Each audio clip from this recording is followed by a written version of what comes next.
presentamos con mucho orgullo las herramientas lingüísticas publicadas este año, los manuales de escritura y los vocabularios pedagógicos de diversas lenguas andinas y amazónicas. Hoy contamos con la presencia de un valioso grupo de académicos, lingüistas, docentes, investigadores y especialistas en la materia, quienes compartirán sus comentarios y reflexiones para acercarnos al contenido y al propósito de estas herramientas. También queremos resaltar la presencia de un auditorio muy especial, nuestros futuros docentes bilingües de distintas universidades: Universidad Antonio Ruiz de Montoya, Universidad Nacional de Educación Enrique Guzmán y Valle, Universidad Peruana Cayetano Heredia. Además, contamos con la presencia de estudiantes de la carrera de Traducción e Interpretación de la Universidad Nacional Mayor de San Marcos, así como estudiantes y catedráticos de la carrera de Lingüística de la misma universidad, quienes representan el corazón y la continuidad de la educación intercultural en nuestro país. De la misma forma, destacar la presencia de especialistas y directores de distintas direcciones del Ministerio de Educación. Y para dar inicio formal a este encuentro, invitamos a nuestro director, el profesor Marcelino Galindo Vivanco, para que nos brinde las palabras de bienvenida a todos nuestros invitados. Adelante, señor director.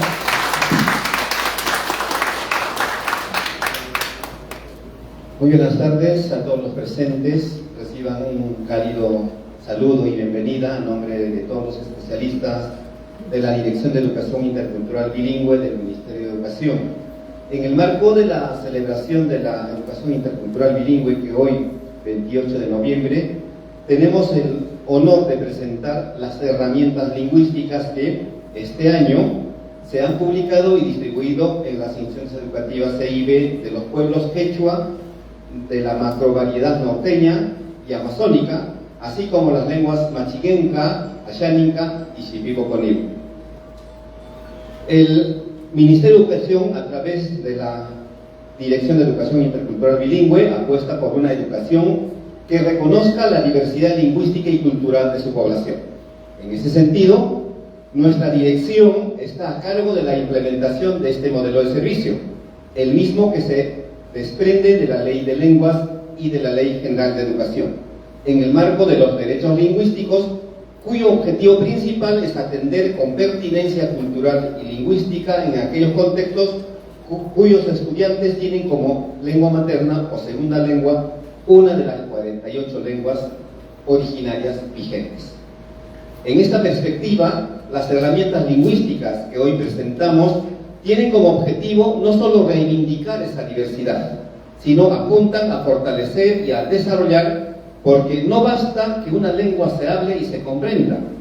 Su desarrollo implica también que sea usada en distintos contextos, como la escuela para el desarrollo del discurso pedagógico, o que sus hablantes desarrollen conciencia de cómo funciona su lengua o qué particularidades tiene para ser tomadas en cuenta en el tratamiento lingüístico. Resaltar este aspecto en particular es muy significativo, teniendo en cuenta que la incorporación del Día de la Educación Intercultural Bilingüe en el calendario cívico escolar reivindica el 28 de noviembre de 1952, cuando el Estado peruano de ese entonces autorizó el primer curso de capacitación para alfabetizadores originarios de la Amazonía peruana, antecedente directo de la formación de maestros bilingües que en sus inicios era de tipo de transición, con un objetivo claro de homogeneización lingüística. A pesar de las enormes brechas que aún afrontamos, a 73 años después, la EIB que apostamos hoy en día es una que garantice el desarrollo de un verdadero bilingüismo en aras de un país multilingüe y pluricultural. Estas herramientas lingüísticas son el símbolo de esa perspectiva. Se busca que la lengua originaria se desarrolle, que sus hablantes mejoren y fortalezcan sus competencias comunicativas, y no sea solo un puente para desarrollar una lengua y cultura. Al contrario, ayuden a fortalecer la perspectiva de un bilingüismo de mantenimiento y desarrollo de las lenguas, de donde estas son usadas como instrumento de comunicación y aprendizaje, así como el objeto de estudio. Darles la más cordial bienvenida a cada uno de ustedes y en particular para todo el equipo de lenguas, el agradecimiento y toda la Dirección de Educación Intercultural Bilingüe, la DIJAIVIRA como Dirección General, el Viceministerio de Gestión Pedagógica, todos en conjunto en la perspectiva de desarrollar una identidad y autoestima en toda nuestra población, presentamos estas herramientas. Bienvenidos, bienvenidas una vez más. Muchas gracias. Muchas gracias, señor director. El canto en las culturas orales es un medio vital para la transmisión de conocimientos, la construcción de la identidad cultural y la memoria colectiva, así como también son una forma de expresión que permiten a las personas manifestarse y socializar sus ideas a través del canto. En esta ocasión, nuestra compañera Mavis del pueblo Ticuna nos da la bienvenida a este evento cantando desde su corazón, como lo han hecho su madre y sus abuelas a orillas del río Amazonas. Adelante, Mavis.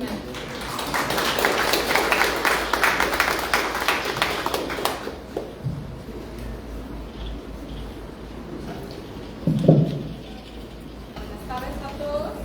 Estamos reunidos aquí en esta tarde para celebrar la diversidad cultural y lingüística que tenemos en nuestro país, y para eso vamos a disfrutar uno con ustedes una canción de bienvenida del pueblo Ticuna.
gracias por este número especial en lengua ticuna. Ahora es el turno del especialista del equipo de desarrollo educativo de lenguas originarias, Marlene Rodríguez, quien nos contará en qué marco se han realizado la serie de videos del programa ¿Cómo son nuestras lenguas? Muchas gracias. El paquete de las herramientas lingüísticas que se viene elaborando desde la Dirección de Educación Intercultural Bilingüe en el marco del desarrollo de la escritura de las lenguas originarias comprende el vocabulario pedagógico, el manual de escritura y la gramática pedagógica.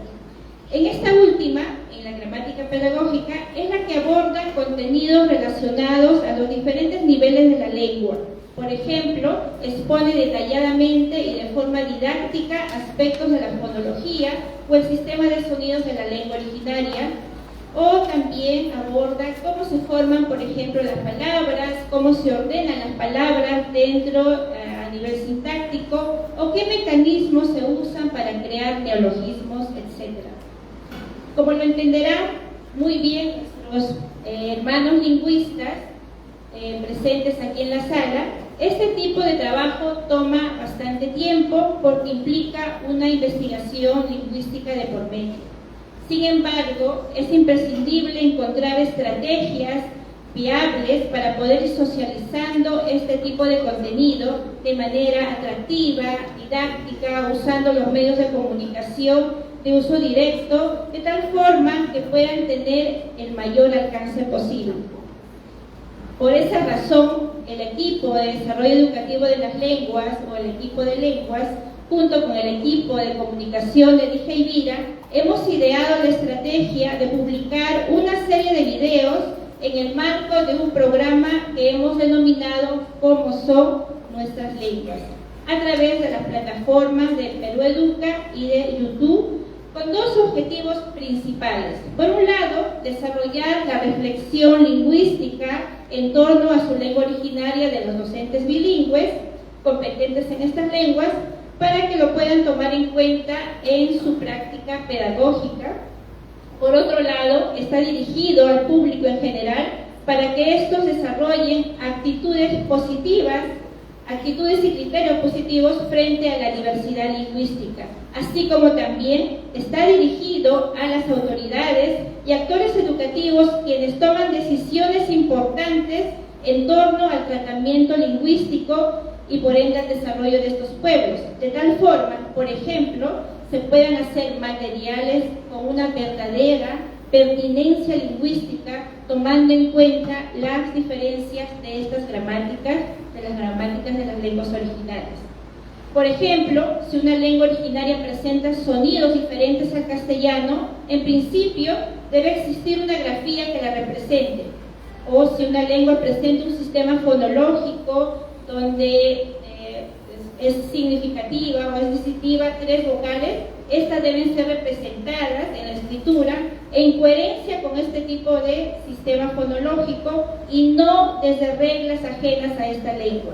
Asimismo, si una lengua amazónica presenta un orden sintáctico distinto al castellano o la clasificación de sus nombres presenta particularidades propias que la hace diferente, estos aspectos se deben tomar en cuenta, por ejemplo, en los procesos de lectoescritura, sin ser supeditados o impuestos por el sistema lingüístico de otra lengua. Sin más preámbulos, a continuación vamos a presentar algunos extractos de la serie de videos del programa ¿Cómo son nuestras lenguas?, en las cuales veremos sesiones en la lengua aymara, en las macrovariedades quechua del sur, sureña y el quechua central, así como también en la lengua xáninga y temas de diversidad lingüística con ejemplos ilustrativos en la lengua shipibo-conibo, urarina y matsigueya. Y recuerden, como dice el lema de este evento, escuchar, aprender y saber cómo son nuestras lenguas también es cuidar nuestro país. Adelante, Gemma.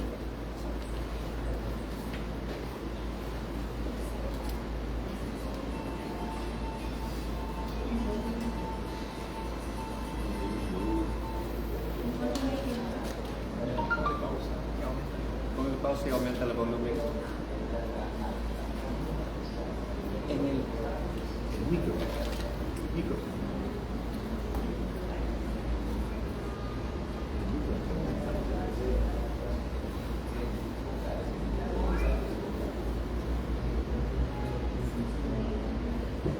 Si nos pueden ayudar con el volumen, por favor. El micro.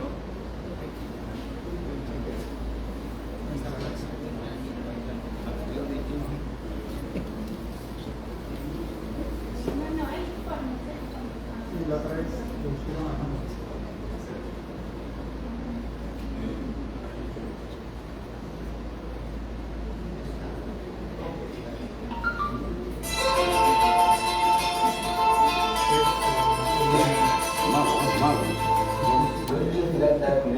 Kansara kita pacan di wali kegaman tahu awero ay marata askan wa sa bienvenidos al programa ay marata askan nosotros queremos algo vamos a empezar con el tema de las vocales de la lengua aymara.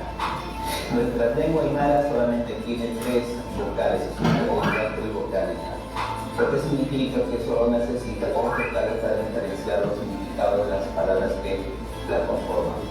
Estas 3 vocales son las siguientes: A de Aicha, E de Isi, U de Urujo. Hola, bienvenidos a la clase de Ashánica. Hoy hablaremos de los sustantivos de la lengua ashánica. Observa detenidamente la siguiente imagen. ¿Qué ves? Muy bien. En la imagen podemos encontrar Ivana, piña, Ishitz, cabello, Cantil, canasta, Itonzi, cabeza, Itzaretzi, Kushma, Ishiki, maíz. A todos los nombres que acabamos de mencionar se les conoce como sustantivos.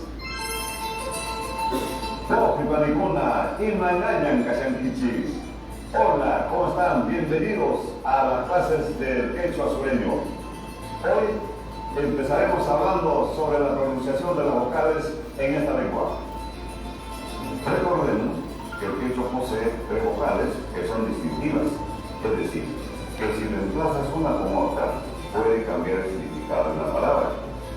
Estas vocales son A, I, U, y cada una de ellas tiene sus maneras de pronunciarse que no afectan el significado de lo que decimos. Por ejemplo, la A puede pronunciarse de distintas formas, como A, E, y todas ellas se escriben como A porque si bien se escuchan diferentes, dichos sonidos los conocemos como la misma vocal. ¿Sabías que en algunas lenguas primero se dice el objeto y al final se menciona quién hizo la acción? Así como lo oyen. Hoy vamos a descubrir cómo se ordenan las palabras en algunas lenguas del Perú. En español solemos decir primero el sujeto, luego el verbo y al final el objeto o complemento. Este orden se llama sujeto, verbo, objeto. Es común en lenguas como el español, el inglés o el francés. En quechua, por ejemplo, se dice Juanja Cantatamico, que para nosotros se leería Juan Pan Con. Aquí el verbo va al final, pues en el quechua el orden habitual es sujeto, objeto, verbo. Kami saraki ilata tilakanaka walidaya maya usatama ay marato hasta no salta o isabelo man sanita echaste hasta no kama ilata maxulamusante kami saraki ilata. Kami saraki ilata tilakanaka.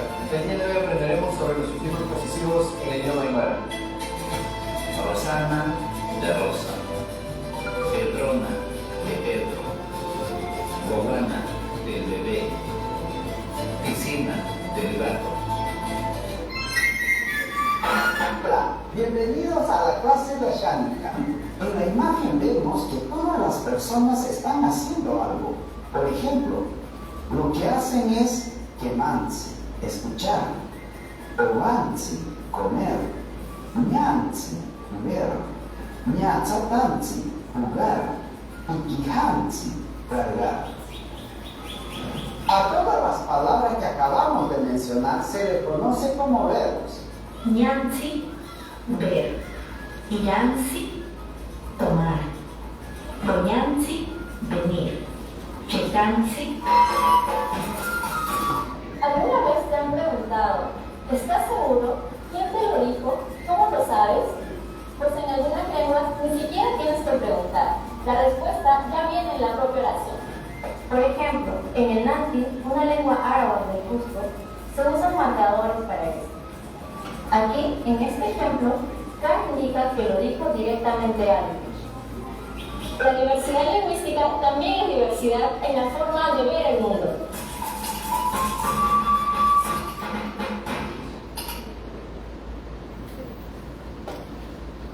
Muchas gracias, Jessica.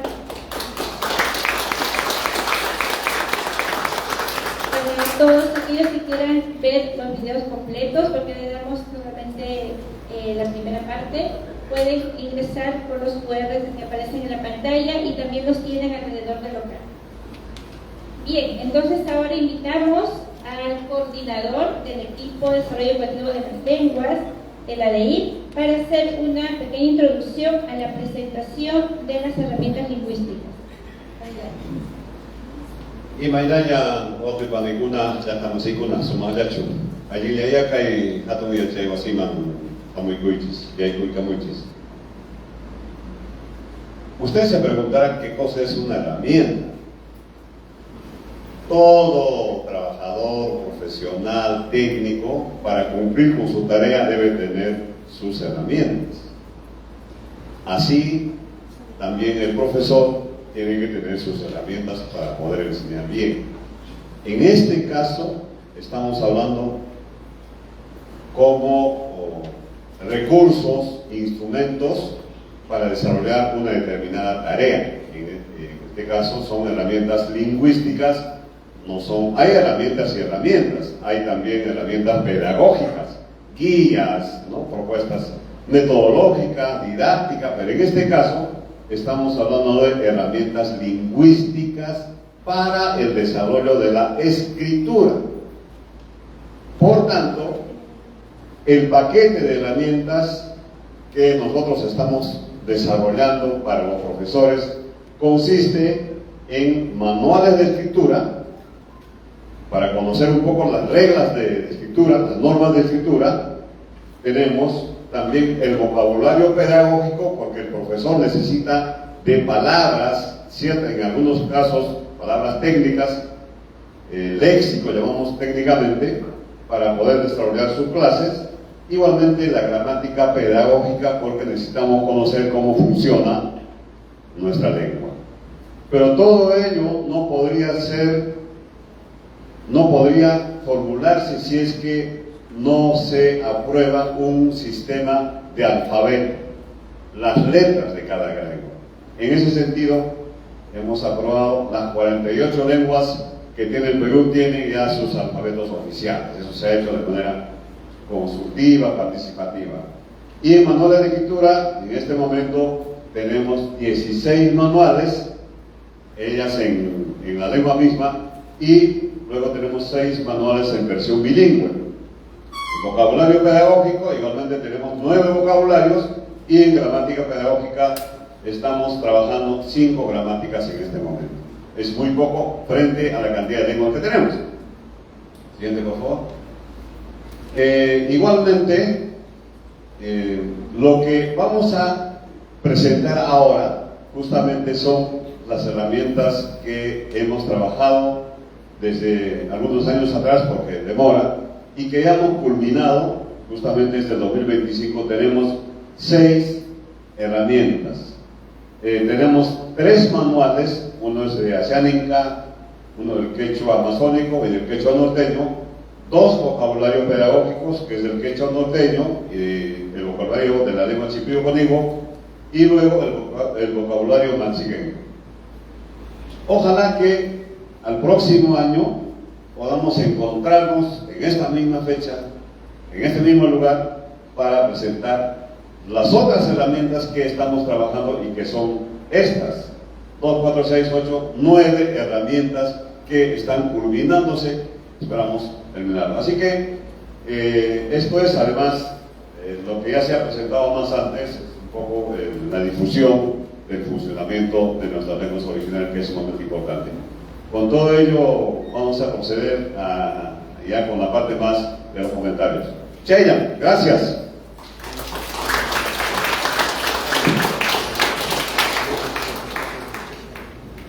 Muchas gracias, coordinador.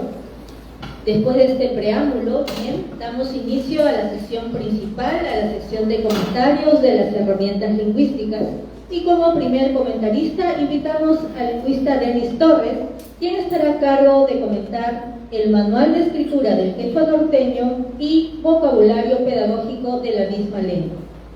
Él es lingüista por la Pontificia Universidad Católica del Perú, magíster en lingüística con mención en estudios andinos por la misma Casa de Estudios.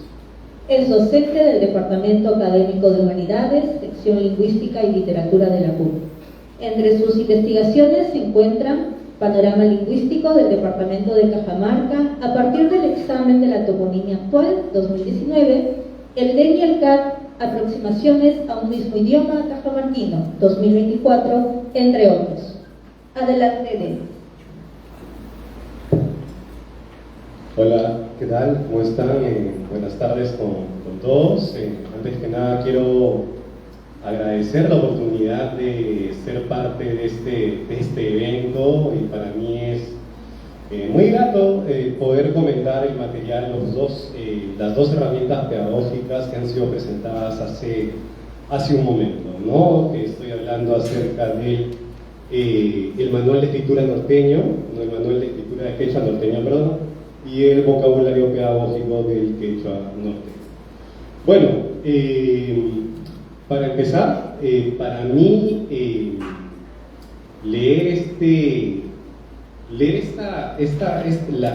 ambas herramientas, ¿no? Para mí leer ambas herramientas ha sido sumamente fascinante, porque yo encuentro en el trabajo realizado por los lingüistas, los docentes y los representantes indígenas de las zonas de habla de quechua de Cajamarca, de las zonas de habla de quechua de Vallecano, los especialistas en educación intercultural bilingüe. Yo encuentro un esfuerzo bueno, esfuerzo es poco, es un enorme esfuerzo por lograr articular ambas variedades, ¿no? en un solo material, siempre haciendo una diferenciación entre los dos dialectos, ¿no? Entre las dos variedades, entre la variedad por un lado Incahuasi Cañaris y por otro lado la de Cajamarca. Entonces, como repito, para mí ha sido bastante placentero como lingüista, y sobre todo como lingüista que he estudiado sobre todo la variedad de Cañaris Incahuasi ya hace un buen tiempo para mi tesis de licenciatura. Bueno, a mí me parece también que en este esfuerzo articulatorio, en este esfuerzo integral por que el material comprenda ambas variedades, creo que es necesario insistir en que enfatizar también en el deseo que ha quedado claro, en el objetivo que ha quedado claramente cumplido de dejar explícitas las diferencias léxicas, morfosintácticas y fonético-fonológicas de ambas variedades. Yo a medida que desarrolle el comentario voy a hablar de las dos herramientas pedagógicas en general. Voy a hablar del manual de escritura de quechua norteño y voy a hablar del vocabulario a la vez, salvo que especifique de qué material estoy tratando, ¿no? Con respecto al manual de escritura de quechua norteño, efectivamente, como mencionaron hace un momento, es una herramienta pedagógica. Está claramente destinada a docentes y no solamente en el sentido de que los docentes tienen que realizar su labor pedagógica con este material, sino también en el sentido de que el mismo material es didáctico para los docentes.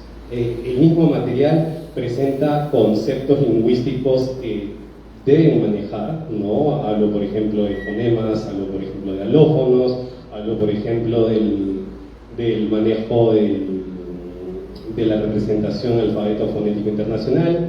En ese sentido, me parece que el material es muy bueno, muy bueno. Ahora, la primera parte del manual de escritura de quechua norteño presenta un panorama del quechua de Cañaris, Incahuasi, el quechua de Cajamarca, en el panorama del universo dialectológico quechua, lo cual me parece muy pertinente. Antes de empezar a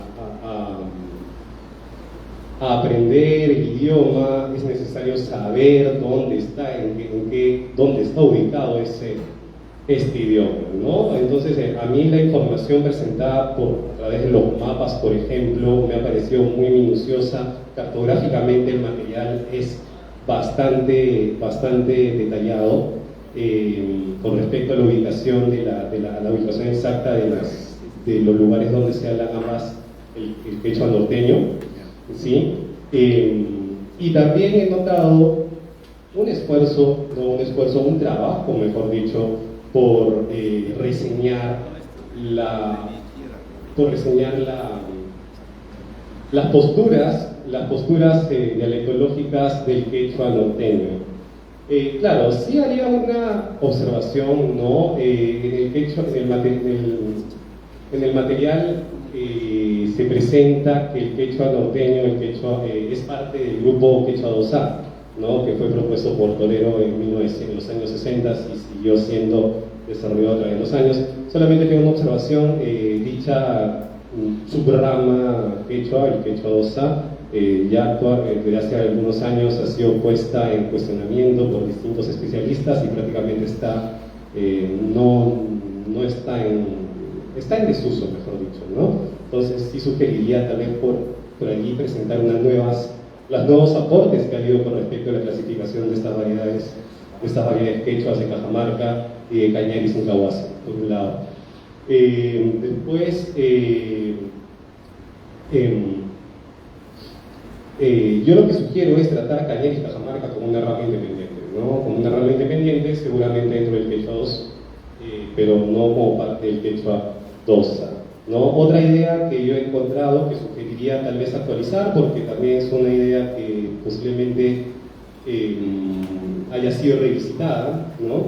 La idea de la expansión del quechua de Cañaris y Cajamarca, Incahuasi, Cañaris y Cajamarca, desde el centro del departamento de Lima, ¿no? Que fue una idea efectivamente planteada en 1968, pero ya también ha sido pues, reformulada con el paso de las décadas y las investigaciones lingüísticas.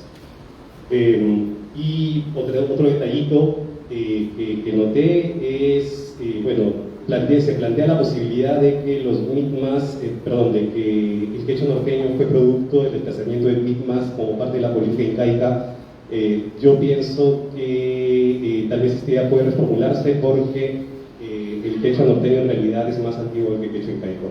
Entonces habría también que tal vez plantear o actualizar en todo caso, ¿no? los debates que ha habido en torno a la clasificación de estas variedades quechuas, que me parecería muy valioso también para el conocimiento de la dialectología de nuestro idioma quechua y sus variedades. Ahora, después, en cuanto a a mí me parece muy importante lo que presenta esta herramienta, que es una contextualización subdialectal, ¿no? Me parece, con subdialectal me refiero a no hablar acerca de Cajamarca por un lado y Cañaris Incahuasi por otro lado, sino que incluso dentro de Cañaris Incahuasi se hace la diferencia subdialectal. Se presentan qué rasgos pueden caracterizar a Incahuasi, se presentan qué rasgos pueden caracterizar a Cañaris. Son muy pocos los estudios, prácticamente no hay información acerca de ello. Yo creo que es valiosa la información que se aporta en este manual. La parte de hay una sección en el manual de escritura de quechua norteño que trata acerca de la escritura, la ortografía. La ortografía me parece muy bien detallada, muy bien explicada, Entiendo también que se desee recurrir a las formas más conservadas para que sean las formas estándares para ser escritas. Eso me parece muy positivo, y como había mencionado hace un rato, es un libro bastante pedagógico. Es un libro bastante pedagógico para personas que desean hacer actividad pedagógica. La explicación es bastante clara en ese sentido. Y la parte gramatical me gustó muchísimo. Sí, la parte gramatical me gustó muchísimo. Es un tratado detallado de la fonología, de la morfología y de la sintaxis del idioma. Me parece que como herramienta los docentes van a contar con un manual, o sea, literalmente un manual que los va a poder ayudar muchísimo para transmitir los conocimientos a sus estudiantes. Y no solo eso, sino que como integra ambas variedades, ¿no? Por ejemplo, el subordinador R y el subordinador ESPA, para el caso de Cajamarca, están presentados los dos. A mí me parece importantísimo que los docentes conozcan las variantes de las dos variedades, ¿no? Que conozcan la primera persona objeto ma en Cañaris, que conozcan la primera persona objeto wa de Cajamarca. A mí me parece sumamente valioso que el docente tenga ese panorama, ¿no? Igual con la variación léxica. Ahora bien, de todos modos, sí sugeriría que tal vez dado su grado de altísima presencia en las localidades donde se hablan, hacer que alguna forma sea más bien la particular. ¿A qué me refiero? Me explico. Por ejemplo, el caso del posesivo yo, ¿no? El caso de yo, en Cajamarca sí, definitivamente en el caso de yo, en Cajamarca es yo, ¿no? Yo. Pero en Cañaris y en Cahuasi la forma ampliamente, de hecho es la forma normal, es hijo, ¿no? Entonces, yo no sé si, yo pienso que sería mejor que la forma normalizada para Cañaris y Cahuasi sea hijo, por ejemplo, porque es una forma bastante distinta de yo. Para los hablantes de Cañaris y Cahuasi, yo es una forma extraña, ¿no? Por ejemplo. De todos modos, lo que yo he notado con respecto de los objetivos de normalización de ambas variedades de unificación, me parecen bastante productivos en general. Eso sí, como digo, recomiendo que en algunos casos bastante específicos, como este yo, Cajamarca, Gijón, Cañaris, Cahuasi, sí se trabaje de forma diferenciada, ¿no? Sí se trabaje de forma diferenciada en cuanto a la representación. Y para ir terminando, ya creo que me quedan 3 minutos aproximadamente, o 2, no sé. También me gustaría, si bien es cierto, he mencionado lo de los subdialectos, la división subdialectal, entre Cañaris e Incahuasi, habría sido mejor, o sea, bueno, habría sido más integral que coloquen el caso genitivo, el genitivo pa de Cañaris, por ejemplo, ¿no? El genitivo en Incahuasi es pa y en Cañaris es pa, ¿no? Pero bueno, es una diferencia, es diferencia nada más. En general el material me ha gustado mucho, como les digo, es un esfuerzo muy importante para que puedan los profesores de educación intercultural bilingüe comprender ambas variedades, que son seguramente, con seguridad, descendientes de una antigua variedad quechua, muy anterior a ambas, ¿no? Y en ese sentido yo felicito al Ministerio de Educación, a la Dirección de Educación Intercultural Bilingüe por la preparación de este material. A mí me ha gustado mucho, ha sido un placer leerlo, de verdad. Para mí ha sido un placer leer el vocabulario, leer el manual. Y por último, solamente para cerrar, sí recomendaría que lo que he presentado son herramientas lo que estoy presentando son herramientas pedagógicas, ¿no? Sí recomendaría posiblemente que más bien los materiales que los alumnos vayan a utilizar, ¿no? O sea, me refiero a los materiales que utilicen por un lado los alumnos de Cañari Sincahuasi y por otro lado los estudiantes de Cajamarca, sí tengan una diferenciación clara. Porque si bien es cierto para el profesor sí es importante que conozca, por ejemplo, esos dos sufijos de primera persona, Guayma, para el estudiante que está aprendiendo el idioma como parte de un programa de educación intercultural bilingüe, yo pienso que sí debe haber una diferenciación porque no son dos idiomas exactamente iguales. Sí tienen sus diferencias y yo creo que había que enfocarse en esas diferencias en los materiales para los estudiantes. Como herramienta pedagógica me parece excelente. Muchas gracias. Muchas gracias, Denis, por tu comentario, sobre todo por tus observaciones. Y efectivamente, para el caso del quechua norteño, sí trabajamos para los estudiantes en las dos variedades, ¿no? De toda vez que también la vitalidad del quechua norteño es distinta, un lado en Cahuasi es más vital y también en Cajamarca, nosotros trabajamos más para revitalización. Gracias. Bien, entonces ahora ha llegado en la hora del segundo comentarista. Damos la bienvenida al lingüista Jairo Balti-Culpi, quien comentará. Él nos va a comentar en torno al manual de escritura del quechua amazónico o quichua. Él es doctor en lingüística y magíster en sociología por la Universidad Nacional Mayor de San Marcos, miembro de la Asociación de Lingüística y Filología de América Latina, docente asociado en el Departamento de Lingüística de la Universidad Mayor de San Marcos.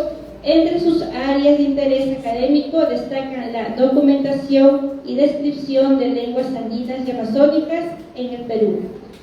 En la actualidad investiga las características del quechua de Amazonas, así como los vestigios de la lengua chacha, lengua que hablaron los pueblos preincaicos de la provincia de Góngora, Chachapoyas, Luya y Rodríguez de Mendoza en el departamento de Amazonas.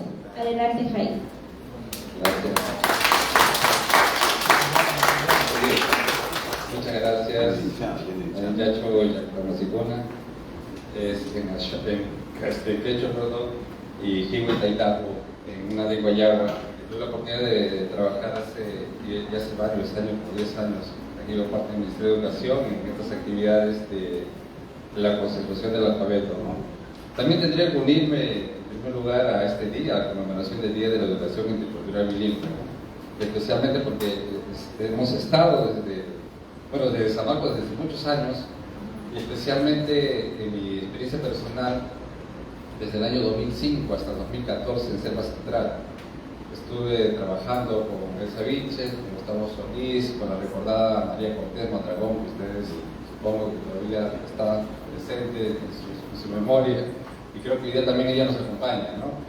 Porque cuando falleció María Cortés me dejó a mí la responsabilidad de seguir con la dirección de este programa descentralizado en educación intercultural bilingüe en Selva Central. San Marcos por primera vez había creado un descentralizado en una comunidad amazónica, ¿no? En Río Negro, recuerdo. Y estuvimos por 8 años nosotros formando a 2 promociones. Aproximadamente 46 estudiantes autoegresados tuvimos, ¿no? Y este grupo, algo de 30, llegaron a titularse y seguramente ya se encuentran en sus aulas impartiendo pues esta formación en educación intercultural bilingüe. Sé lo difícil que es, sé que es muy complejo, incluso en universidades como la nuestra, ¿no? Una universidad tan antigua como San Marcos, que ha estado relacionado con la enseñanza de lenguas.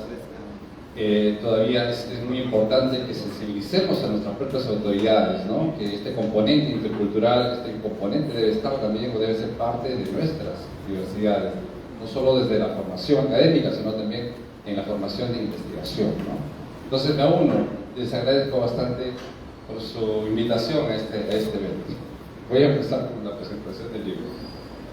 El libro se titula Yunga Ichuatayi Quilcanapa Maito. Está elaborado, la elaboración del contenido ha sido hecho por Marco Antonio Sangama Cachay, a quien tengo la oportunidad de conocer. Él ha sido un interesante estudiante de la maestría en lingüística, donde tuve la oportunidad de coordinar la maestría hace algunos años. Conocí a Marco Antonio y sé de el esfuerzo y las ganas que él ha puesto a este material. La revisión del contenido fue hecha por Aide Rosales Alvarado, la revisión lingüística por Franklin Espinosa Bustamante, un gran colega de San Marcos, Aide Rosales Alvarado también, y validaron este documento 11 especialistas docentes. Y ya no voy a mencionar el libro, también los invito a revisarlo, ¿no? Entonces, el material tiene en realidad digamos un consenso, ¿no?, inicial, ¿no?, por parte de estas personas que he mencionado. Este manual está organizado en 6 capítulos de aproximadamente 160 páginas, ¿ya? El capítulo 1 trata sobre el panorama general del quechua amazónico. El capítulo 2, el proceso de estandarización de las lenguas, especialmente de las lenguas quechuas. El capítulo 3, normas de uso de las letras del alfabeto unificado del quechua amazónico. El capítulo 4, las normas de escritura de los sufijos. El capítulo 5, escritura de palabras. Y el capítulo 6, ortografía del quechua amazónico. De estos 6 capítulos, el capítulo poderoso, diríamos, el capítulo más profundo, ¿ya?, el que abunda en páginas, 36 páginas para ser exactos, es el capítulo 3, las normas de uso de las letras del alfabeto unificado del quechua amazónico. Y creo que es la parte medular, ¿no? Porque el presente manual, el presente libro, el documento es un manual, ¿no? He leído todo el manual, me pareció muy interesante, he estado muy contento de haberlo revisado por completo, pero tengo 2 lecturas de este manual, 2 lecturas. Una lectura muy bonita, muy buena, muy amena, ¿ya? Y otra lectura no tan bonita, pero sí interesante, que les voy a comentar ahora.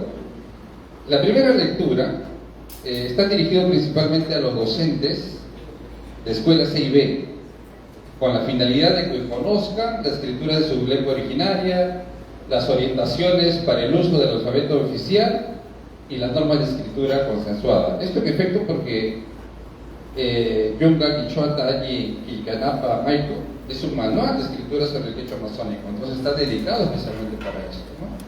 Con ese objetivo, esta primera lectura permite responder las siguientes interrogantes, ¿no? Por ejemplo, ¿cómo se definió el alfabeto del quechua amazónico? El proceso que se realizó desde 1983 hasta el 2016, ¿no?, los talleres nacionales, macroregionales, la participación de lingüistas, docentes, sabios y federaciones indígenas, el uso principalmente del alfabeto en la resolución ministerial 1218 del año 85 y los documentos ya del quechua amazónico, ¿no?, del 2013, que especializan este alfabeto unificado de 22 grafías. La resolución directoral 0293 del año 2013, ¿no? En las grafías que incluye, entre estas 22, 3 están dedicados para las vocales, A, E, U, y 19 para las consonantes, entre las que es interesante mencionar que aquí se han incluido grafías de consonantes sonoras. Es poco común, diríamos, encontrar en otras referencias de la familia lingüística quechua, y especialmente voy a hacer entonces algunos comentarios más adelante. La otra pregunta es qué criterios se usaron para la escritura estándar, ¿no? Tuvo principalmente criterios lingüísticos, los cuales son muy valiosos y muy interesantes. Por ejemplo, el plano fonológico, la escritura estandariza el quechua amazónico en algunas grafías, ¿no? El uso de algunas grafías, por ejemplo, ¿no? Tenemos consonantes oclusivas sordas, como la consonante alveolar ta, por ejemplo, que se va a utilizar en palabras como allimanda, diríamos, en quechua amazónico allimanda, porque la regla, la característica del quechua amazónico es sonorizar las consonantes oclusivas, especialmente en esta serie de conectores, por ejemplo como allimanda, pero la escritura estandariza al uso de una oclusiva, diríamos, sorda, ¿no? Es algo muy importante que se dice en el libro porque se ha hecho la diferencia teórica crucial, ¿no?, entre qué es la escritura y qué es la oralidad, ¿no? Otro criterio que hemos utilizado es el criterio morfológico, por ejemplo, el uso, diríamos, del asociativo Juan, ¿no? Que en algunas formas se puede decir Juan o se dice Juan nada más, pero están estandarizando el uso del guar, ¿no? Esto por un criterio morfológico donde se ha mantenido la consonante se va a utilizar, y los que hablan, diríamos, sin la consonante en la pronunciación, bueno, lo pueden hacer también. Hay criterios también de orden léxico, ¿no? Especialmente resguardando, diríamos, o preservando el uso de palabras más conservadoras aquí, ¿no? En el uso léxico. Otra pregunta que se responde en esta primera lectura es cómo se utilizan las 22 grafías en el alfabeto unificado del quechua amazónico, ¿no? Entonces hay una explicación de cómo se pronuncia cada grafía, en qué palabras aparece, hay ejemplos de uso y casos donde aparece la variación entre las distintas regiones, ¿no? El quechua amazónico es una variedad macro-regional, se dice, entonces en cada espacio se explican pues las variaciones que aparecen, ¿no? Voy a comentar algunas grafías que me llaman la atención, ¿no? Las 22 no las voy a alcanzar. Uno de ellos es la grafía que conocemos como H en castellano, que en quechua amazónico no se pronuncia, en muchas variedades no se pronuncia, pero han decidido utilizarla, ¿no? Preservando, diríamos, esta idea de un quechua estándar, diríamos, ¿no? Que pueda dialogar con los otros quechuas. Esta es un poco la explicación que se vierte allí. El otro es el uso de la grafía K, ¿no? La velar oclusiva, que así como aparece con la alveolar que he comentado, se va a escribir como K, pero por más que se pronuncie en el quechua amazónico como Ga, diríamos, ¿no? O sea, hay una pronunciación como kunga para cuello, o chakra decimos, vamos para la chakra, pero aquí vamos a escribir con la consonante sorda, ¿no? En ambos casos, ¿no? Entonces, algo también que han tomado como decisión, es una decisión consensuada, como he comentado, de las personas que han escrito este manual. También hay reglas para el uso de sufijos, también me parece muy interesante el uso de estas reglas. Por ejemplo, voy a comentar para el caso del verbo, el plural inchi, que se produce en todas las variedades del quechua amazónico, pero se ha decidido escribir como inchi, con una velar al final, diríamos conservando, ¿no? Otra vez un quechua, diríamos, más relacionada con los Andes, ¿no? Sucede lo mismo para el genitivo pa, porque el genitivo pa para el quechua de la zona, en la amazónica, tiende a sonorizar, ¿no? Pero también se ha preferido utilizar la forma no sonorizada.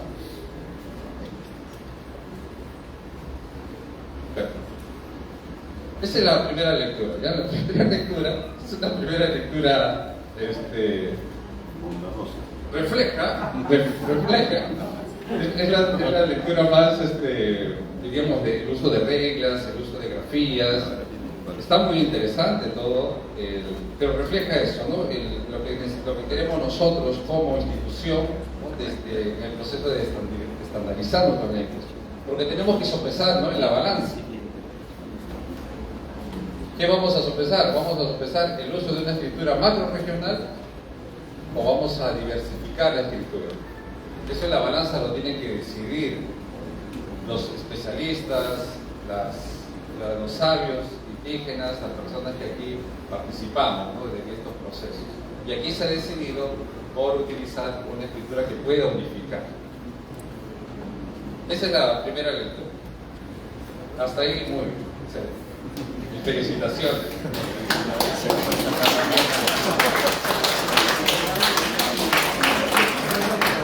Bueno, gracias por aplaudir. Viene la segunda parte. Bueno, la segunda lectura. Bueno, la segunda lectura la he redactado un poco de esta manera. Este manual desarrolla varios aspectos teóricos sobre la historia de la familia lingüística quechua. O sea, no solo hay una interesante presentación de uso de grafías, de palabras, sino también hay un interesante recojo valioso de la parte teórica, hipótesis sobre la historia de la familia lingüística quechua. Eso es muy interesante y está muy bien escrito, me ha gustado bastante. Sobre las lenguas quechua, sobre la lengua general, sobre el glotónimo quechua, sobre el quechua amazónico, yacuash, etc. Y todas ellas invitan al lector, al menos a mí me han invitado a plantearme nuevas interrogantes y proponer diversas investigaciones en realidad. Algo importante es que debemos entender a la familia lingüística quechua o a las lenguas quechua no solo en el momento sincrónico. Es decir, no es que tengamos un espejo y se haya roto aquí y tengamos varias piezas de la familia lingüística quechua que se rompieron en este momento. Eso no ha ocurrido. Lo que tenemos es una historia de 5, 6 o más siglos, porque quienes nos dedicamos, diríamos, a proponer hipótesis de lo que ocurrió en el pasado, todavía no estamos de acuerdo, aún no hay hipótesis suficientes para entender cuándo ocurrió esta fragmentación de la familia lingüística quechua, hablando en términos lingüísticos. ¿Okay? Entonces, eso es un proceso que este manual nos invita a seguir investigando. Porque ¿cuándo se formó? Una de las preguntas importantes va a ser ¿cuándo se formó el quechua amazónico? ¿Y cuándo y cómo ocurrió eso? ¿Y por qué me impele tanto a mí esto, no?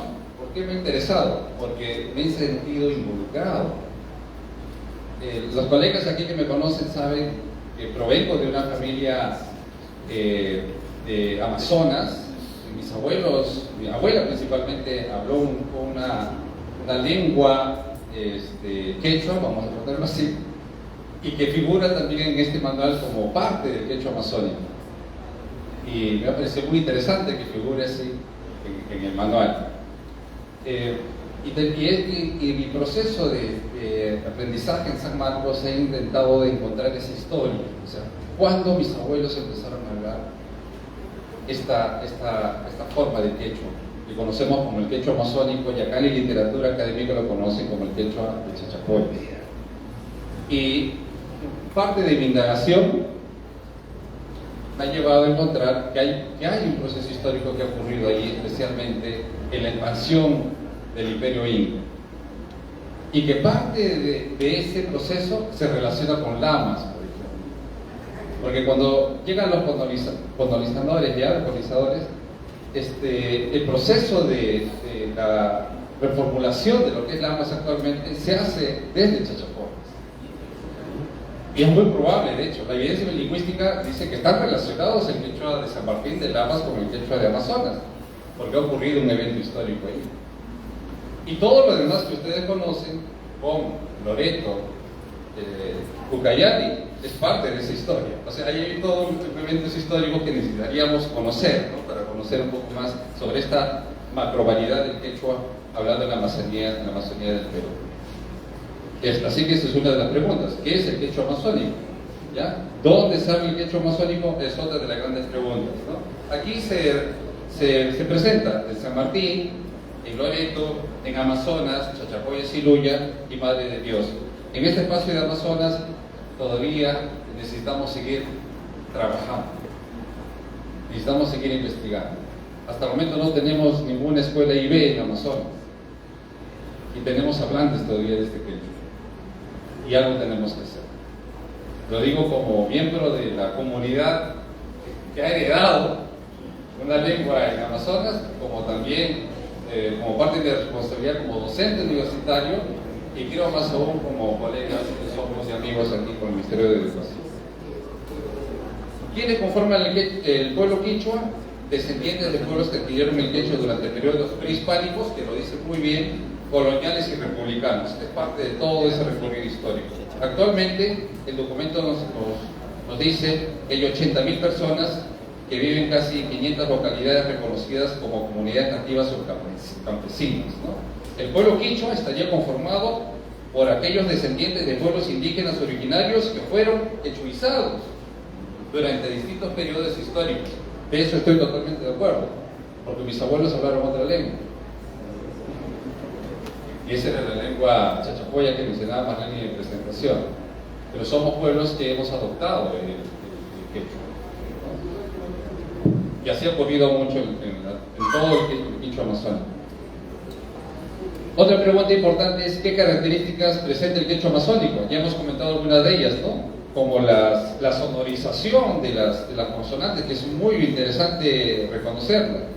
La morfología también tiene aspectos morfológicos muy interesantes, el aspecto léxico también, y quiero decir ahí que aquí tendríamos que tomar en cuenta, poner en la balanza esto a los futuros colegas que desarrollen los siguientes documentos que provienen luego de este manual, ¿no? En la escritura vamos a decidir conservar todavía algunas grafías que no están presentes en los rasgos característicos del quechua amazónico, porque parece que lo pueden desdibujar, de poner en la balanza, o mantenemos esa idea todavía que está propuesta de conservar estructuras que no pertenecen al quechua amazónico. Es una gran pregunta que lanzo aquí a todos los colegas, y esta es parte de mi segunda lectura, les decía, no tan bonita, pero que sí nos dice, oye, hay que investigar. No nos dice que eso está mal, sino que tenemos que seguir trabajando. Finalmente, o para concluir, la lectura de este manual se hace evidente que su valor no radica únicamente en ofrecer un alfabeto y un conjunto de normas para la escritura del quechua amazónico, sino en consolidar un esfuerzo colectivo por fortalecer y estandarizar una lengua profundamente viva. Al mismo tiempo, los avances teóricos sobre su historia, su evolución y la diversidad de sus variedades nos recuerda que el quechua amazónico es una lengua en movimiento, abierta a nuevas miradas y a futuras investigaciones. Por ello, este manual no es un punto final, sino una invitación a seguir conociendo, documentando y construyendo desde la lingüística, desde la docencia y sobre todo desde las comunidades, un camino compartido en defensa y revitalización de nuestras lenguas. Muchas gracias.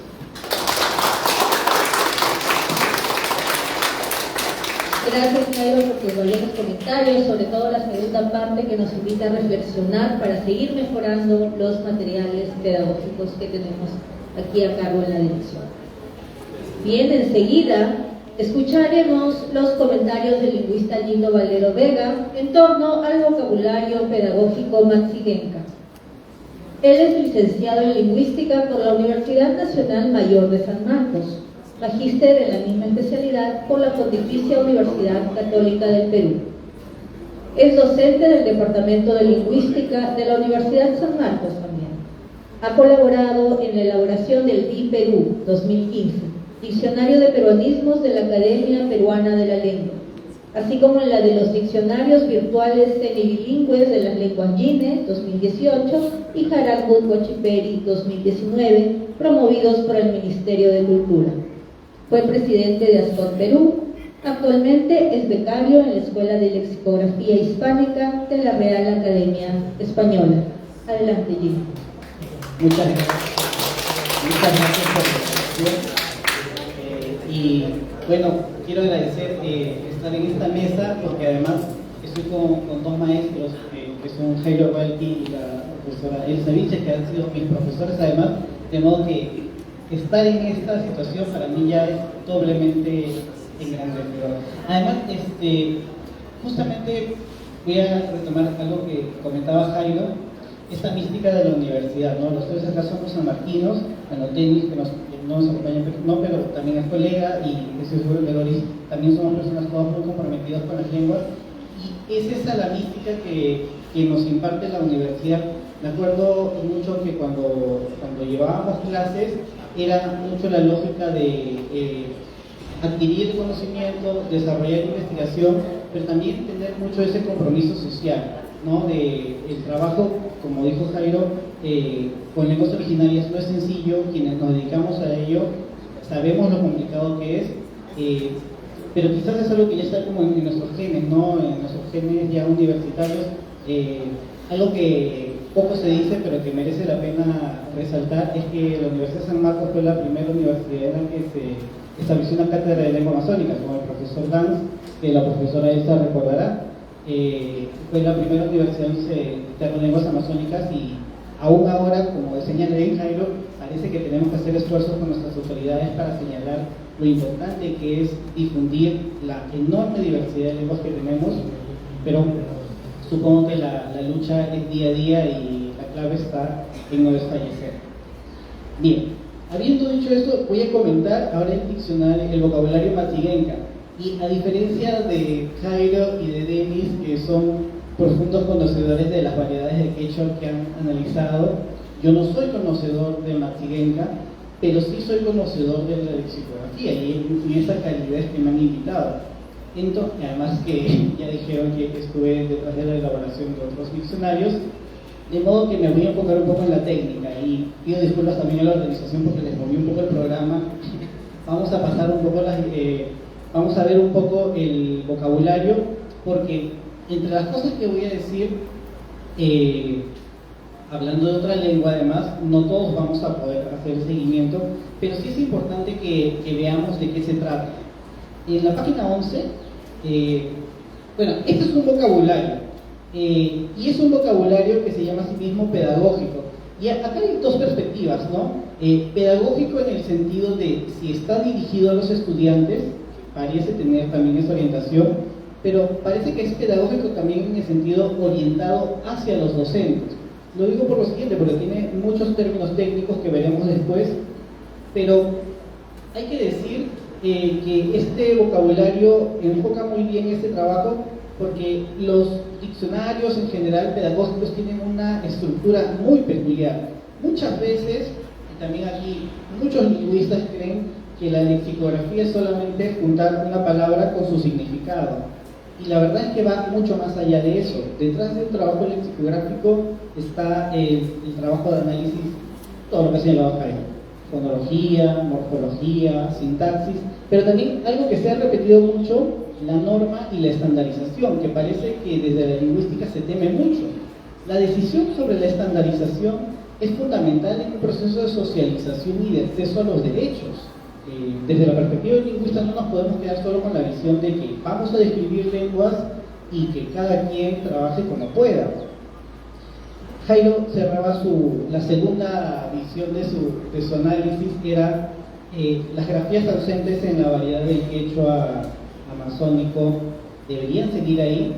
Hace un par de semanas estuve en Quillabamba en una capacitación que organiza el Ministerio de Cultura a los traductores e intérpretes de lenguas indígenas, y precisamente había traductores de quechua amazónico, y cada vez que les encargaba una actividad se acercaban y me decían: profesor, yo voy a escribir así, pero no vamos a usar esta tal letra porque esto no está en mi variedad.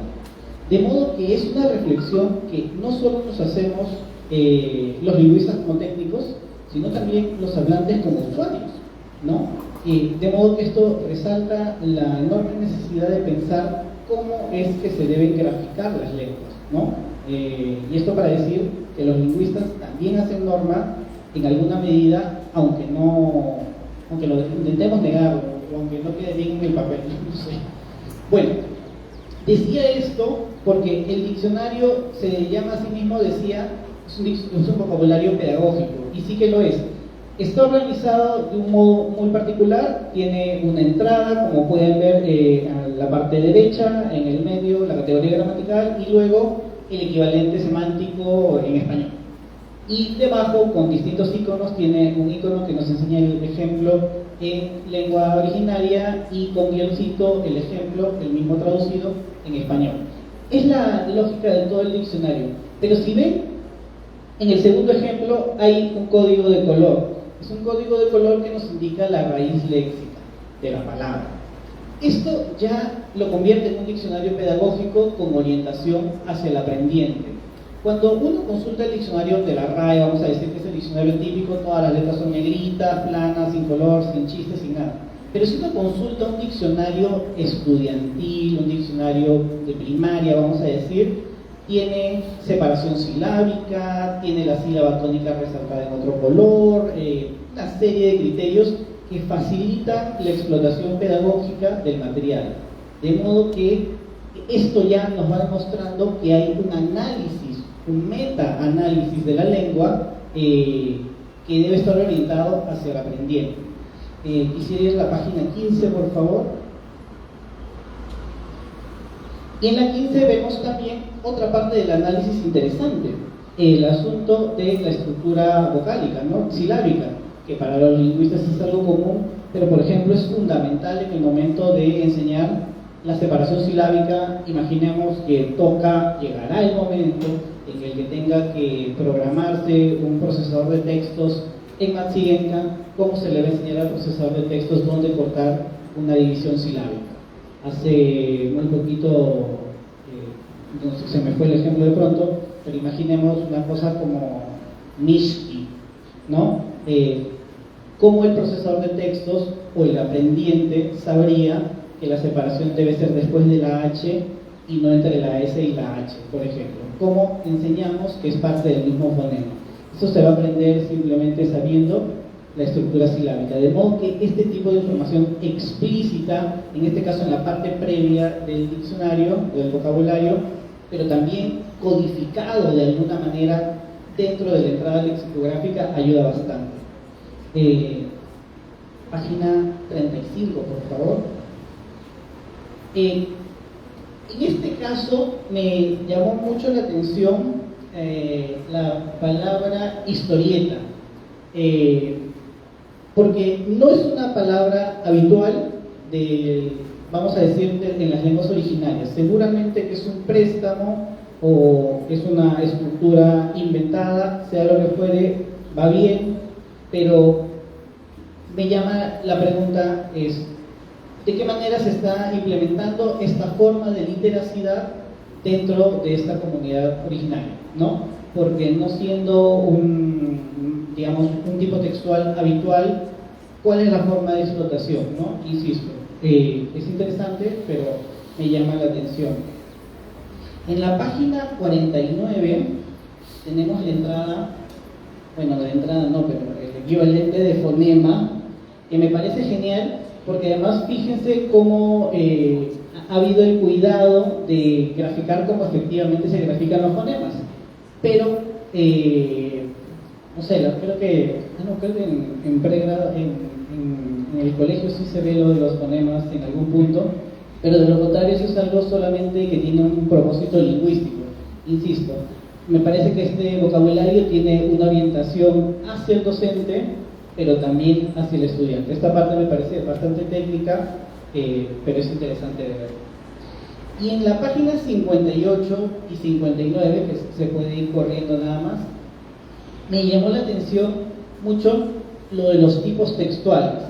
Se señalan allí el texto en general, pero también el texto expositivo, y más abajo el texto argumentativo, y el texto cómico, y el texto instructivo, y el texto informativo, todo lo cual, por supuesto, se deduce de la metodología que se ha explicado en la parte previa del diccionario, que está correcta. Y acá me viene una reflexión para los lingüistas. Ahí tenemos texto para analizar sobre cuál ha sido el proceso de formación de palabras en Matzienka. Pero tiene elementos más interesantes que también son típicos de los vocabularios pedagógicos. Y diría que vayamos a la página 69, porque allí tenemos una ilustración. ¿Sí? Bajamos un poquito más.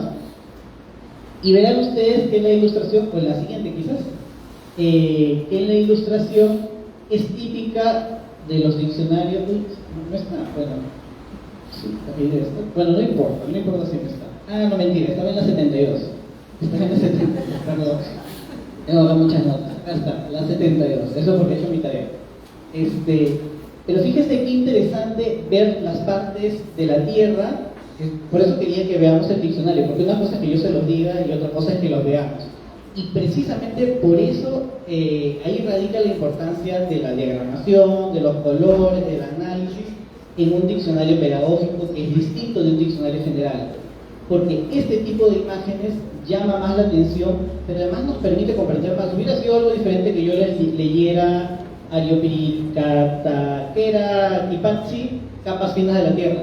Capas de la Tierra, nadie me va a entender, pero si se los digo y lo ven, ya sí lo pueden entender y el análisis es distinto. Hay más ilustraciones, no muchísimas, pero hay más, pero esto revela la lógica que hay detrás de la elaboración de un diccionario pedagógico.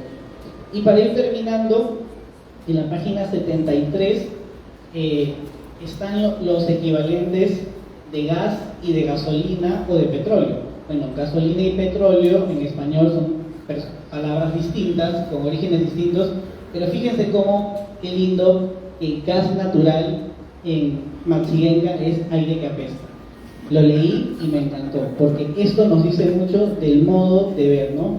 Y la oración es, ¿no? Los niños aprenden la importancia del uso del gas natural, sí, pero lo que estamos diciendo etimológicamente es el aire que apesta, ¿no? Y en el caso de petróleo, agua aceitosa, ¿no? Lo cual nos revela nuevamente cómo la cultura permea hasta la lengua y cómo es tan importante hacer este rescate de los conocimientos y cómo la protesta también va quedando en el material que proponemos. Para cerrar, vamos a la página 87, donde hablan de los derechos, que es lo que nos corresponde. No están pidiendo un favor. Los derechos es lo que nos corresponde. Y me parece una forma muy bonita de decirlo Maxiguenga. Creo que se ha vuelto mi palabra favorita de este vocabulario y creo que con esto voy a cerrar. Muchas gracias.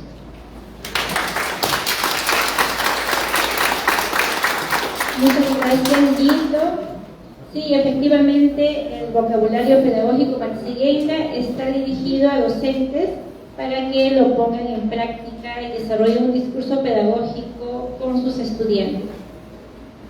A continuación, recibimos con fuertes palmas a la lingüista Elsa Vilches, maestra de muchos de nosotros aquí, quien comentará la versión actualizada del Manual de Escritura Ayánica. Ella es lingüista por la Universidad Nacional Mayor de San Marcos, ha sido profesora principal del Departamento de Lingüística de esta misma universidad y directora del Instituto de Lingüística Aplicada, SILA. Ella es especialista en lingüística amazónica y en problemas de audición y lenguaje. Sobre todo, largos años ha sido investigadora de lenguas arahuá, entre ellas el ayánica. Adelante, Elsa.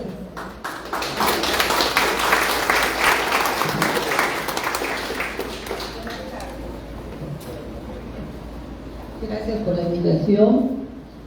Es muy grato compartir esta mesa con mis alumnos.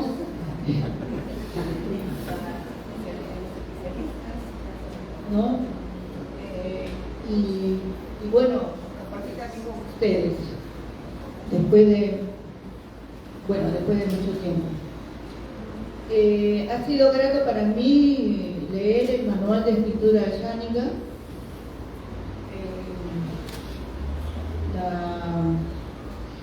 La especialista, la lingüista Alicia Alonso, que ha sido responsable del contenido, y estoy de acuerdo en muchas cosas que voy a puntualizar.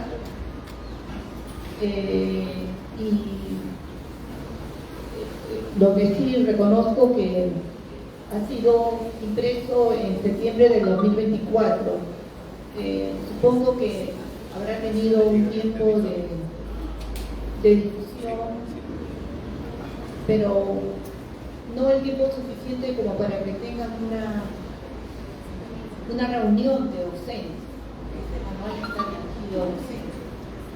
Digo yo porque siempre es bueno tener una revisión, una recreación de material, pero me ha encantado el esfuerzo que ha hecho Alicia Alonso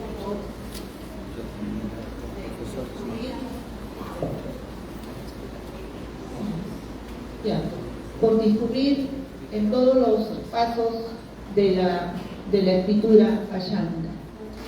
El manual está dividido en 6 capítulos.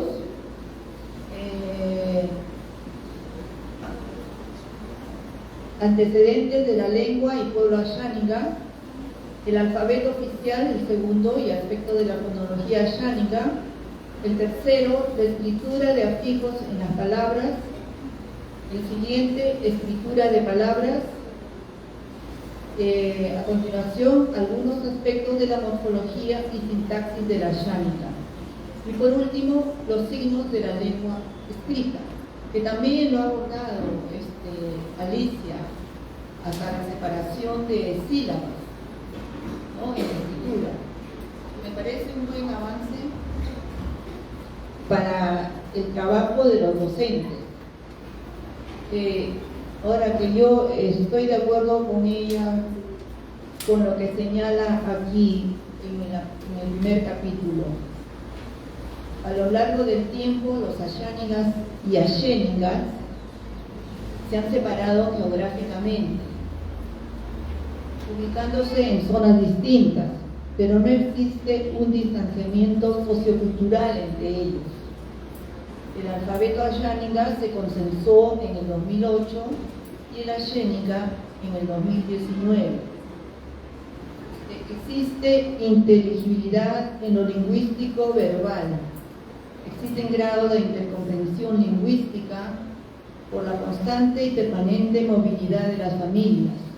Ambas lenguas comparten un vocabulario amplio, sin embargo presentan ciertas diferencias lingüísticas que se advierten a nivel de pronunciación. Por ejemplo, un léxico compartido, Cañiqui, Pancotsi, Chirampari, Ina y Tamaroli. Asimismo, se encuentran variaciones del mismo ayánica entre las áreas de Junín, Ayacucho y Cusco. Junín es el departamento donde predomina la población ayánica.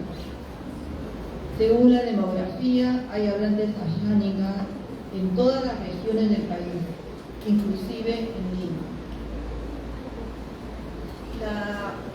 Una de las características de la ayánica es el empleo del sonido ta, con la vocal A, que es representado por la letra T en la escritura antes de la vocal I.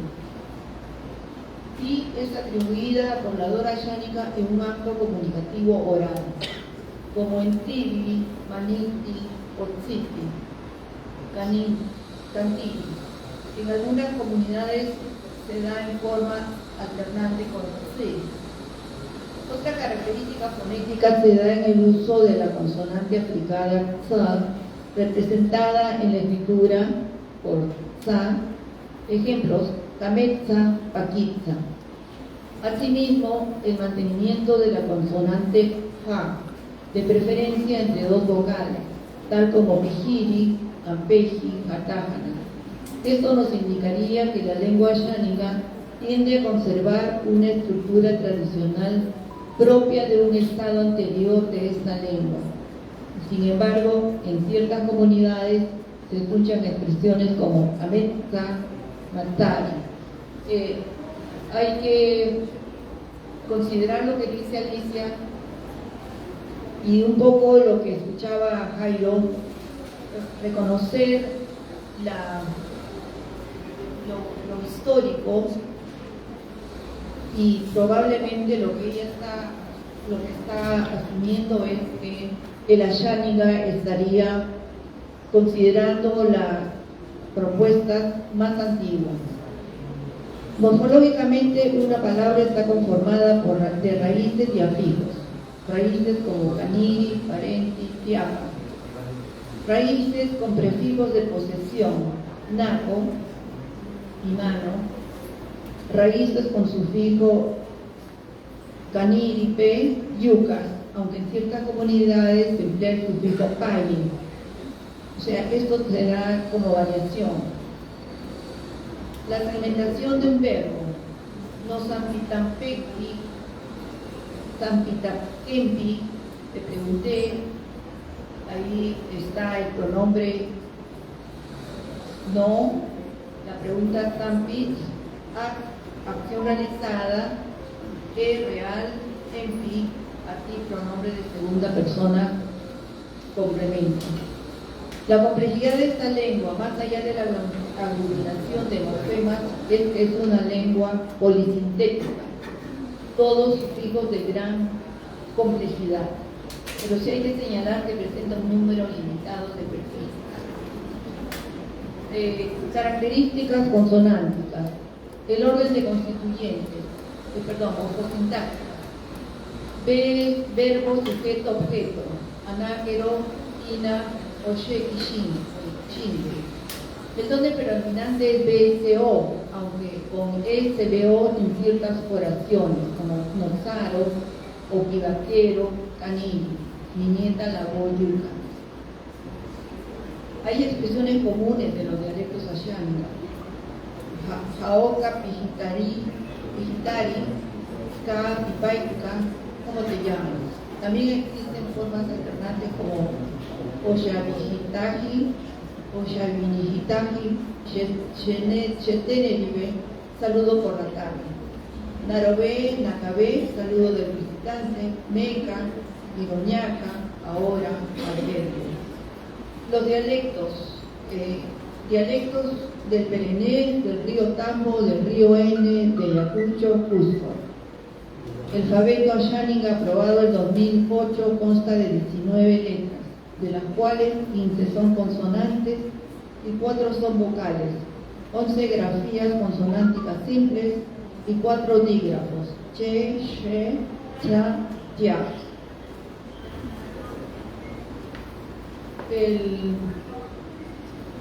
Las vocales son letras simples, A, E, I, O.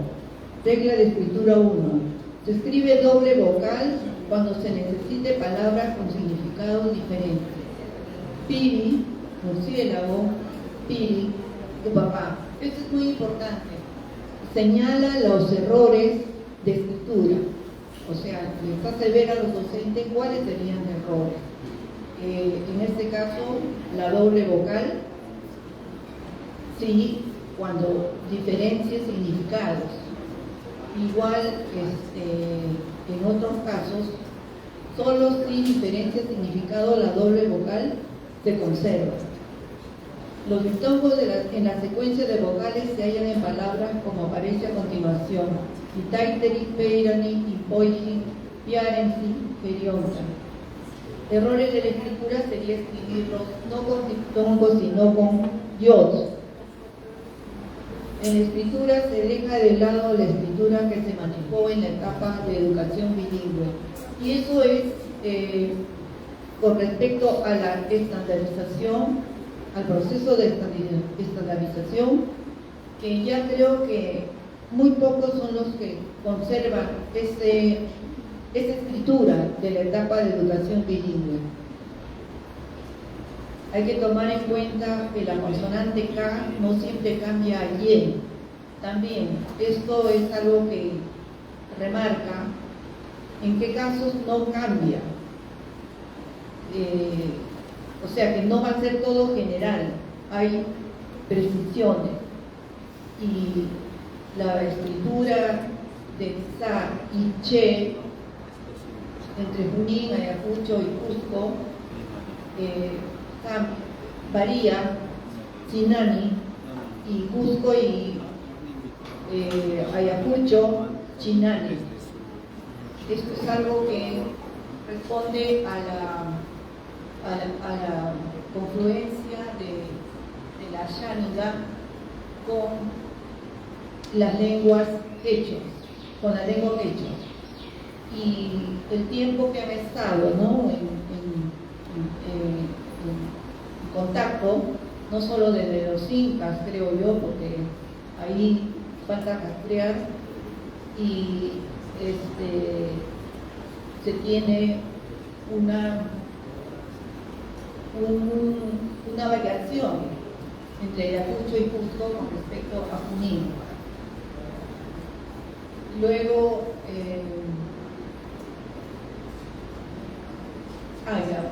oralmente emplean la secuencia nea, nia, pero también la consonante ñe, por lo que se sugiere que se emplee en la escritura. Bueno, esto es correcto. No es que se les está obligando, y el docente puede manejar la ñ, ¿no?, lo que oralmente producen los estudiantes, como ña, ña, como ñ para este proceso de estandarización. Y la lengua Xáninga es polisintética y con alto grado de aglutinación de morfemas. Por ejemplo, mi banco quinta en aquella tu casa. Bueno, tiene clases de palabras. Sí,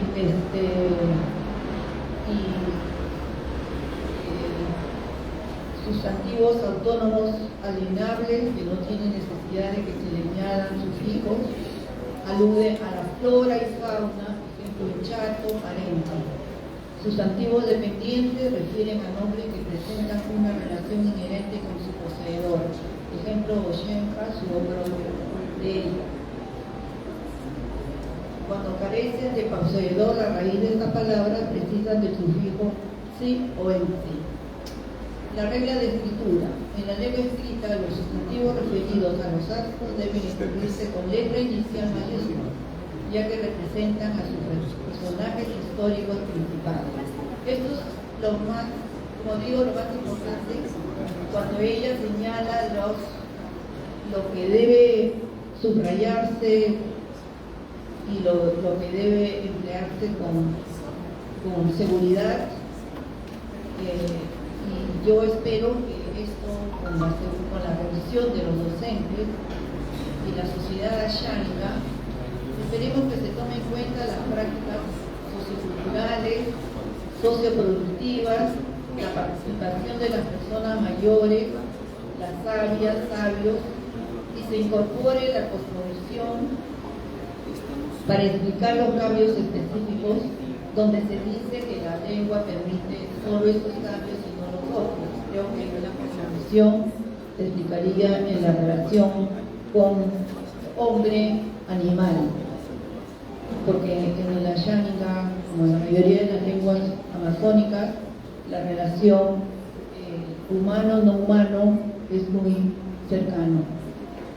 Y se propondrá elaborar historias de vidas y con mayor cuidado podrían elaborar lo que corresponde al acento xánico, que no está presente, pero puede, con esta participación de los docentes, con una segunda lectura conjunta, podría trabajar el acento xánico. Bien, Pasonki Maroni, muchas gracias de haber estado.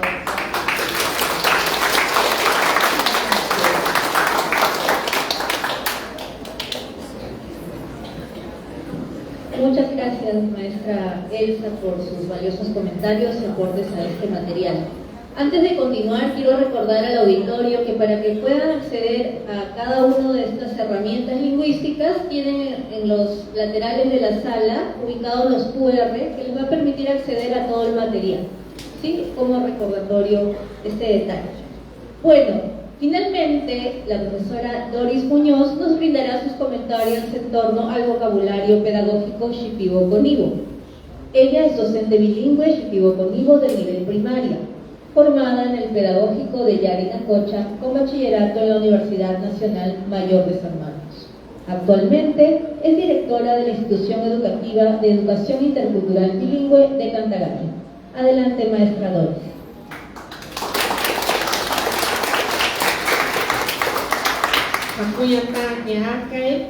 Es un privilegio estar en este evento tan importante, que es un día para todos nosotros que hablamos nuestra lengua originaria. Voy a hablar netamente del pueblo Shipibo-Conibo, el vocabulario pedagógico Shipibo-Conibo, que fue elaborado, este material fue elaborado por el profesor Elis Sánchez, también por la profesora Lidia González, que son personas muy importantes que han pasado por acá, y también por los especialistas, el profesor Josué Rodríguez, y la profesora Mercy López. Todo este material es muy valioso porque fueron elaborados por los mismos shipigos. En ese caso, por otro lado, las palabras de área de comunicación, personal social y ciencia y tecnología están presentadas de manera ordenada, indicando que hay palabras técnicas que se representan acompañando de un ejemplo que se utiliza. En algunos casos las ilustraciones se ven más visibles y también este material se está utilizando palabras que son, por ejemplo, que son inventadas. Por ejemplo, escribir en shipibo se dice Mishati, y enseñar Ashuti, y subrayar es Taseliati. Estas palabras son muy fructíferos y también hay algunas dificultades, por ejemplo, en el momento de utilizar para nombrar al verbo, por ejemplo, el sujeto. Por ejemplo, el adverbio, ya estas palabras son un poco complicadas, pero se utilizan con el verbo. Algo muy importante que yo estoy viendo en este libro, que es en shipibo, Kuni con Hui Ashrati, es muy importante porque para nuestros docentes, como por ejemplo, se ve más, tiene una visibilidad que sí se puede utilizar, se le entiende, ¿ya? Son muy importantes en que nosotros en la práctica se debe utilizar hacia nuestros estudiantes. Bueno, y al parecer también las sílabas también en shipibo Conibos también es de manera explícita, se entiende mejor también. Y bueno, lo que quiero decir es, por ejemplo, en la escritura, si yo quiero escribir en la escritura, yo tengo que ver en qué momento tengo que tildar. Pero para esto, para que no se quede este libro, bueno, mi sugerencia sería, como yo como profesora, de repente algunos profesores, por ejemplo, yo les sugiero al profesor de Tijevira, el encargado, que haya talleres para todos los profesores. Está bien, para unos se puede entender, pero para otros de repente falta, para que lo lleven en la práctica, debe haber talleres, no solamente para el pueblo shipibo, sino para todos. Porque yo soy profesora, yo tengo que entender este libro, ¿ya? Entonces, para mí, mi sugerencia es que debe haber un taller para todos los profesores bilingües y para poder haber una calidad educativa. Bueno, esa es mi sugerencia como profesora. Muchas gracias.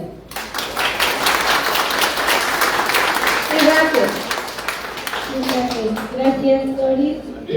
Agradecemos a cada uno de los comentaristas de las herramientas lingüísticas que estamos presentando hoy. Siguiendo el programa, es el turno de nuestro director de la Dirección General de Educación Básica, Alternativa, Intercultural, Bilingüe y de Servicios Educativos en el ámbito rural, Tijevira, el señor José Moreno Campo, quien expresará sus palabras de agradecimiento. Adelante. Buenas tardes. Sí, yo ya estaba preocupado cuando Jairo dijo, hay una parte que no me gusta. Y cuando dije, si Jairo está diciendo eso, Gildo seguramente va a decir que tengo problemas en la lectura. Y la doctora Elsa va a decir, no sé qué han hecho. Y la maestra va a decir, ¿de dónde han sacado esto? Qué bilingüe, ¿no? Estaba preocupado, gracias a Dios han sido, creo, benevolentes Jairo, Gildo en sus comentarios, y por esa benevolencia, gracias Jairo y Gildo. Sin embargo, sí necesito invitarlos a pasar acá al equipo de lingüística de IC. Por favor, Oscar, equipo.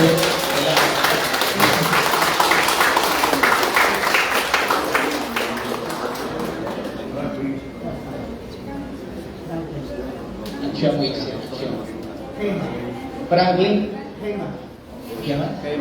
Roger, Gemma, por favor, si me pueden acompañar. Gloria. Todo el equipo de lingüística que ha dedicado el mejor de sus esfuerzos, el mejor de sus conocimientos para poder sacar estos recursos que están dirigidos a maestros, pero que también va a impactar en el beneficio de nuestros estudiantes de comunidades indígenas y originarias. Y por ello, por favor, les voy a pedir un fuerte voto de aplausos para este equipo.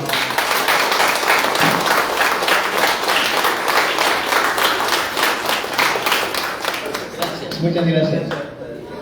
Del mismo modo, quiero agradecer de forma muy especial a nuestros panelistas, a Denise, no sé si es Denise o Denise, Jairo, Gildo, Elsa y Doris, que nos han acompañado el día de hoy con sus interesantes y valiosos comentarios y aportes, que nos va a servir para mejorar estos recursos, porque seguimos avanzando en las demás lenguas y en su momento seguramente iremos actualizando los que ya hemos producido hasta el momento.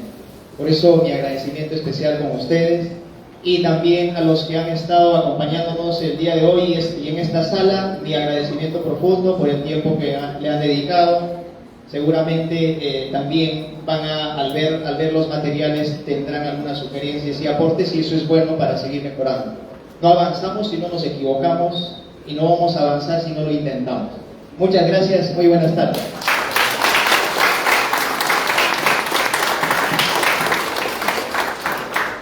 Gracias, director, por sus palabras. Y antes de culminar, vamos a agradecer a cada uno de los asistentes que se han dado cita en esta tarde, a todos los estudiantes de diversas universidades que van a seguir el camino de la educación intercultural bilingüe en nuestro país. Y ahora sí, vamos a invitar a todos los comentaristas y autoridades del Minedu a acercarse al escenario para la toma de la fotografía.